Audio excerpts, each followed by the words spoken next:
Você falou de emissão e é impossível a gente não lembrar do metano, que é um dos gases Sim. mais nocivos e que é resultado, né, da produção bovina, do arroto, né, dos bois e do gado e tal. E é também uma das críticas que se fazem nesse sentido, como contraponto ao viés positivo e econômico, que também teria esse lado negativo mesmo, da emissão, né, que as fazendas acabam contribuindo para o aquecimento global.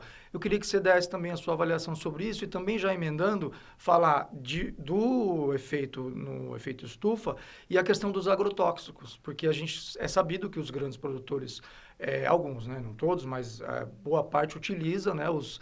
defensivos, né, que Uhum. também tem várias definições, né, muitos deles utilizam, até os pequenos, alguns utilizam. A gente teve a oportunidade de entrevistar produtores de uva aqui em Jundiaí, pequenas fazendas, e Isso. que contaram que também usam os defensivos, Aham. inclusive rejeitando o rótulo de agrotóxico por acharem que não é agrotóxico, que é um defensivo, enfim. Como que o senhor vê essas duas questões, professor? Então vou começar, né, com a parte das emissões da pecuária, né?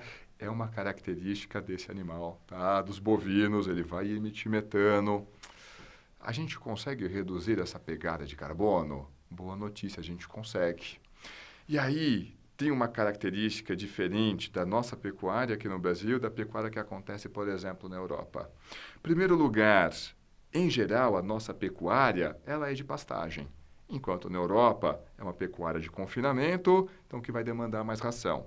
Mais do que isso, a nossa pecuária aqui, ela opera normalmente em ambientes tropicais, no máximo subtropical, lá na região sul. Uhum. Na Europa não, já é um clima temperado, tem um inverno mais rigoroso. Quais são as implicações dessas diferentes características? A gente não precisa queimar combustível para aquecer os nossos animais. Nossos animais ficam aí na natureza, boa sorte, vai ter sol, vai ter chuva, vai ter frio, os animaizinhos estão lá na natureza. Já, por exemplo, na Europa, no inverno, eles vão ter que queimar combustível, que vai emitir carbono, para manter seus animais aquecidos. Mas não é só isso.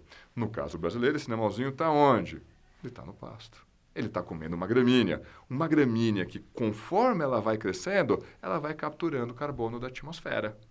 Opa, tem alguma coisa aí então que está capturando carbono da atmosfera? Vamos guardar essa informação. E, no caso dos bovinos europeus, eles comem ração. Então, para lá, já não é uma gramínea que está crescendo. Mais do que isso, essa ração não foi produzida nessa propriedade. Ou seja, você emitiu carbono para conseguir produzir essa ração e fazer essa ração chegar até a sua unidade produtiva. Mas é uma unanimidade? Porque a gente tem também algumas fazendas que têm confinamento, né? Temos, então a gente tem confinamento e uma parte de semi-confinamento, ou seja, que só vai entrar no confinamento no final ali pro acabamento final do boi. Mas é a exceção. A nossa regra é justamente pecuária a pasto. Então veja que a nossa pegada de carbono logo de partida na nossa pecuária ela já é menor. Tanto que muitas vezes essa conta para o pessoal apresentar como ela fosse grande, o pessoal inclui o que a gente chama mudança do uso da terra, do solo.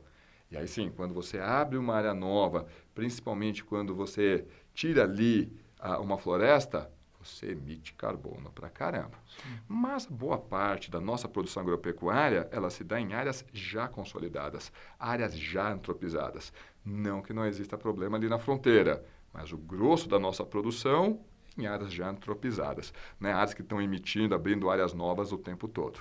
Ainda assim, lembra que eu comentei aqui do nosso sistema integrado? Olha que coisa linda.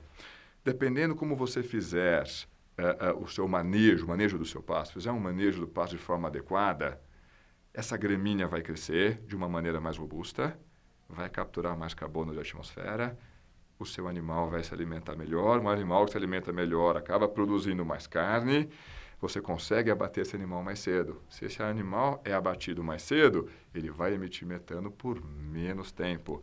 Resultado disso, a gente consegue fazer uma carne bovina. Se a gente for computar o seu ciclo de vida inteiro, ela ou é carbono neutra, ou na verdade ela é até emissão negativa de carbono, Sim. tornando aquele pecuarista, aquele produtor, dependendo da legislação, elegível para emitir crédito de carbono.